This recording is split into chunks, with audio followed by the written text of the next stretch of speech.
আসসালামু আলাইকুম ভিউয়ার্স, দেখুন আজকে পুতুলের সাথে মানে পাখিগুলার সাথে পুতুলকে রাখছি।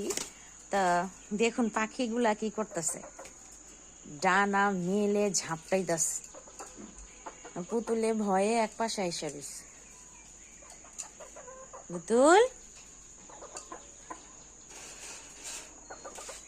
যাও, দেখি কি করে ওরা।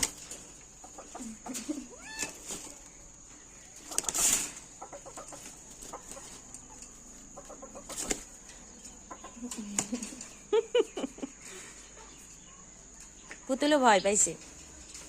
পুতুল পুতুল আল্লাহ রে, ইনোসেন্ট হয়ে গেছে পুতুল। দেখুন ওরা কি করতেছে, পুতুলে ভয়ে এক সাইডে গুটি সুটি হয়ে গেছে। হ্যাঁ, আর এই যে ওনারাও কেমন করতেছে দেখেন। পাখি কি করে? পুতুল আসো আসো।